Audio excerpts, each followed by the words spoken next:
Hello दोस्तों, मेरा नाम है Ajay Dnyaneshwar. I have clear CAPF 2023 by all India rank 209. I have scored almost 325 marks in the CAPF 23. I'm here to share my journey, how I started, my personal experience regarding CAPF through this platform. So let's start.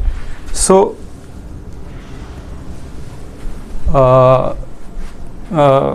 how I started is really important. Like मेरा जो background था from schools, that I always be part of the civil services.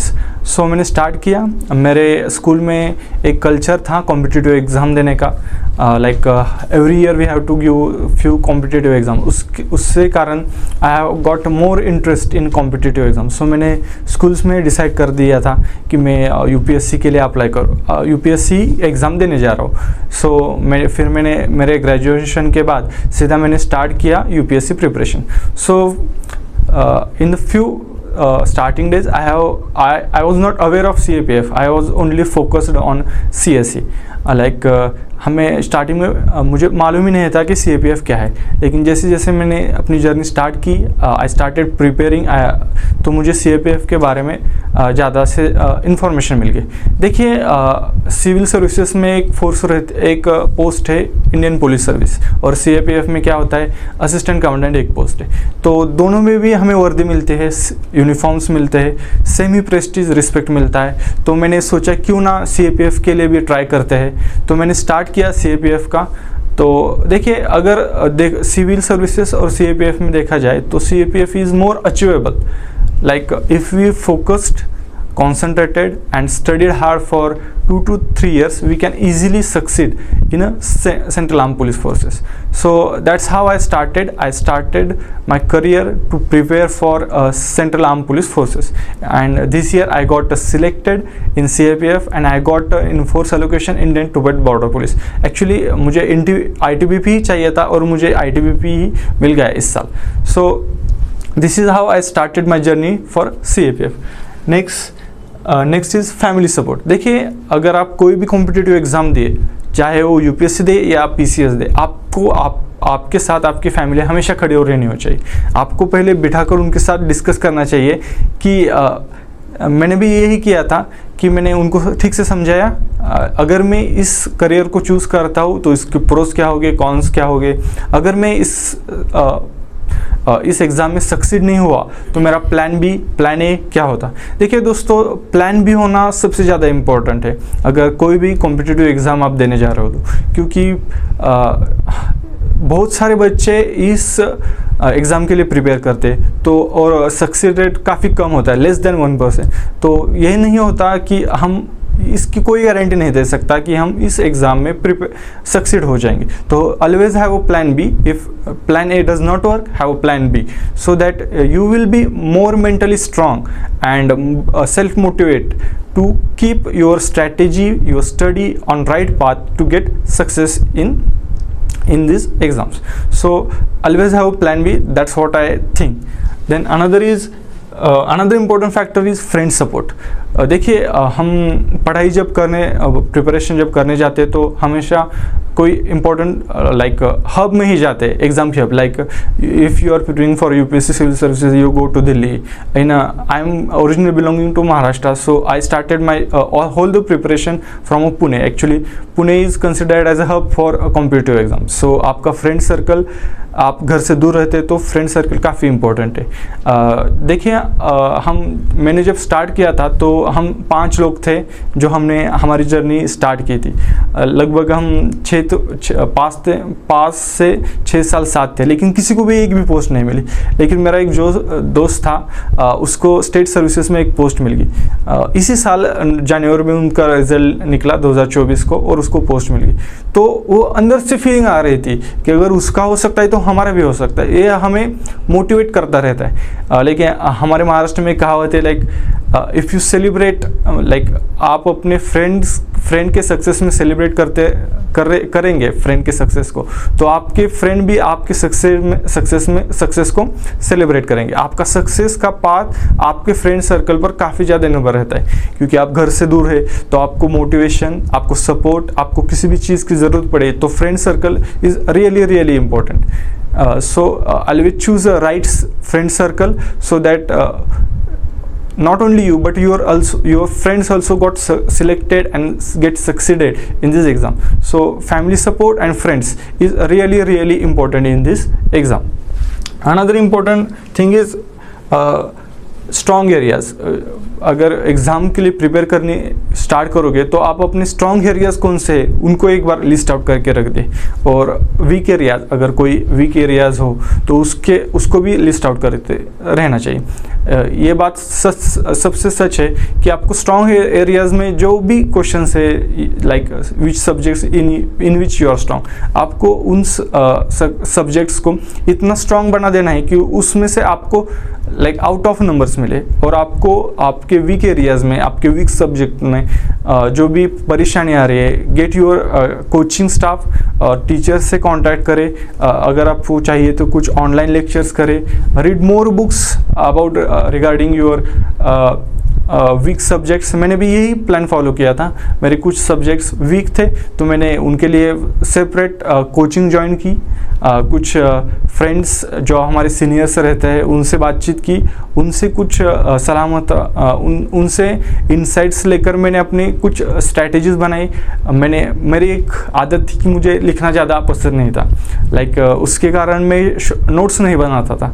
तो मैं सारी books read करता था, उनको revise भी कर लेता था, लेकिन वो आखिरी कुछ घंटों में जो रिवीजन चाहिए होते वो सिर्फ हम अपने नोट्स से ही कर सकते. तो मैंने गलती की कि मैंने नोट्स नहीं बनाए. तो मैं ये कहना चाहूँगा कि आप ज़रूर नोट्स बनाएं, क्योंकि नोट्स ही आपके सच्चे दोस्त होते हैं. लाइक एग्ज़ाम के 2-3 दिन पहले आप बल्कि बुक्स तो नहीं पढ़ सकते, तो आपके जो शॉर्ट्स नोट होते हैं वो आपको प्रिपरेशन करने में ज़्यादा मेहनत करेंगे, क्योंकि आपके पूरे नोट से पूरा रिविज़न हो जाता है. तो make sure that you should have your own notes. और किसी के भी, चाहे वो अपना कितना भी क्लोज फ्रेंड हो, उसके नोट्स कभी कॉपी मत करना. आपके खुद के नोट्स खुद ही बनाना. वो आपको पेपर 2 में मदद करेगा, क्योंकि पेपर 2 आप सबको पता है डिस्क्रिप्टिव होता है. तो writing skills are also important, और आपको पूरा पेपर 3 घंटे में कवर करना पड़ता है. काफ़ी बच्चों का क्या होता है, अगर अच्छे से प्रिपेयर नहीं किए हो और प्रैक्टिस नहीं की हो तो पूरा पेपर कवर नहीं होता. So make sure have a good habit of notes making. Another important thing is read, revise and practice.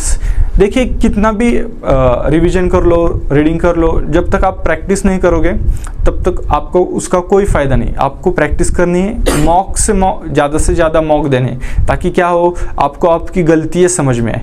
मैंने बहुत सारे मॉक्स दिए थे, मॉक्स टेस्ट दिए थे. लाइक आपको पेपर 1 हर हफ्ते में एटलीस्ट एक तो सॉल्व करना है, लास्ट के 2 मंथ्स में, और हर हफ्ते एक पूरा पेपर 2 का पूरा एक मॉक देना है, ताकि क्या हो, आपको रीडिंग प्रैक्टिस रहे और आपको जो जहाँ वीक रहे तो उसी एरियाज, उसी सब्जेक्ट में ज़्यादा से ज़्यादा मेहनत करके उसमें मैक्सिमम मार्क्स स्कोर सके.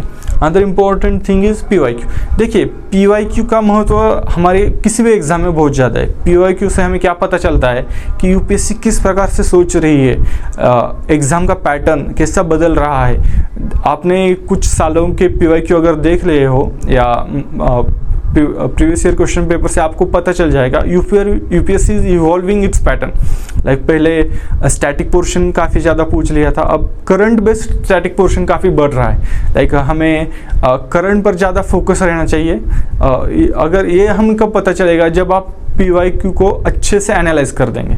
सो आपको PYQ को काफ़ी ज़्यादा रिवाइज करना है और उनके बारे में अच्छे से आपका एनालिसिस होना चाहिए, ताकि आपको अच्छे से पेपर, जो अपकमिंग पेपर है, उसको टैकल कर सके. देखिए, जिस भी लोगों ने CSE 2022 का एग्ज़ाम दिया होगा तो उनको पता चल जाएगा. तो उसमें UPSC ने पैटर्न चेंज कर दिया था. क्या किया था उन्होंने, only 1, only 2, only 3 ऐसे ऑप्शन डालने शुरू कर दिए. उससे क्या हो गया था कि एलिमिनेशन की जो टेक्निक थी वो लगभग ख़त्म हो गए थे। वो उन्होंने हिंट दिया था, कहा 2022 में, और 2023 में उन्होंने क्या किया, एलिमिनेशन पूरा ख़त्म कर दिया।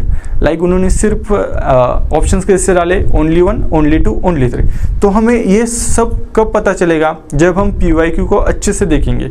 उससे हमको ये पता चल जाता है कि यूपीएससी क्या सोच रही है और अगले साल हम क्या एक्सपेक्ट कर सकते हैं कि यूपीएससी किस पैटर्न में एग्ज़ाम क्वेश्चन पेपर सेट करने जाते हैं। तो PYQ is really important. I always practice PYQ on a daily basis so that I can get more success। PYQ में सिर्फ CAPF के PYQ प्रैक्टिस करना ज़रूरी नहीं होता। लाइक यूपीएससी बहुत सारे एग्ज़ाम हर साल कंडक्ट करते रहते हैं, तो उन सारे क्वेश्चन पेपर को आप निकालिए, उनकी ज़्यादा से ज़्यादा प्रैक्टिस कर दिए, तो हमें समझ आएगा कि यूपीएससी किस प्रकार से क्वेश्चन पूछने वाली है। तो सारे क्वेश्चन पेपर, सारे एग्ज़ाम के जो भी यूपीएससी द्वारा कंडक्ट किए जाते हैं, वो अपने साथ हमेशा रखिए। Another important thing is newspaper. देखिए न्यूज़पेपर में भी लाइक 2 ऑप्शंस है। Like you have to read all India newspaper like the Hindu, Indian Express, and उसके साथ साथ आप जिस भी स्टेट को बिलोंग करते हैं उस स्टेट का एक लोकल न्यूज़पेपर कोई भी अच्छा हो वो भी पढ़िए। उससे क्या हो जाएगा, जब आप इंटरव्यू देने जाओगे तब आपको नेशनल इवेंट के साथ साथ आपका जो लोकल स्टेट, लाइक जिस स्टेट को आप बिलोंग करते हैं उसकी भी सारी इन्फॉर्मेशन हो जाएगी। तो ज़्यादातर हम लोकल न्यूज़पेपर है उनको निगलेक्ट कर दें, लेकिन ऐसा नहीं करना चाहिए। एक कोई भी इंडियन न्यूज़पेपर, द हिंदू या इंडियन एक्सप्रेस, जो भी आप कंफर्टेबल हो, और एक कोई भी स्टेट, लोकल स्टेट न्यूज़पेपर, दोनों भी पढ़िए। तो उससे क्या होगा, आपको इंटरव्यू में भी काफ़ी ज़्यादा मदद मिलेगी। और पेपर 1 और पेपर 2 के लिए न्यूज़पेपर से ही सारे क्वेश्चंस रिलेटेड करते हैं, लाइक करंट इवेंट बेस्ड ही सारे क्वेश्चंस आते हैं। तो उसको आपको अपने स्टैटिक पोर्शन से रिवाइज लिंक करके सारा पेपर पढ़ना चाहिए। मैंने भी यही किया। I always read 2 newspaper at a time, so it gain me more confidence to get more marks in both the papers. So that's was ऐसी मेरी जर्नी रही थी। इस प्रकार से मैंने आपको सब बता दिया है कि मैंने अपनी स्ट्रैटेजी कैसे की, मैंने प्रिपेयर कैसा किया, मेरा यूपीएससी की तरफ देखने का नज़रिया कैसा था। इन सारी चीज़ों को ध्यान में रख कर ही आप अपनी खुद की स्ट्रैटेजी बनाना है। ये मेरी स्ट्रैटेजी नहीं, स्ट्रैटेजी रही थी। ये ऐसा नहीं होगा कि आप भी इसको ब्लाइंडली फॉलो कर दें। क्या होता है कि सबकी अपनी अपनी स्ट्रैटेजी रहती है, और आप भी अपनी खुद की स्ट्रैटेजी बनाइए। आपके स्ट्रांग होल्ड, वीक होल्ड, जो भी एरियाज, उस हिसाब से स्ट्रैटेजी बनाइए, तो आपको डेफिनेटली यूपीएससी CAPF में सक्सेस मिलेगी। और I hope that you will get your name in the final list. Thank you.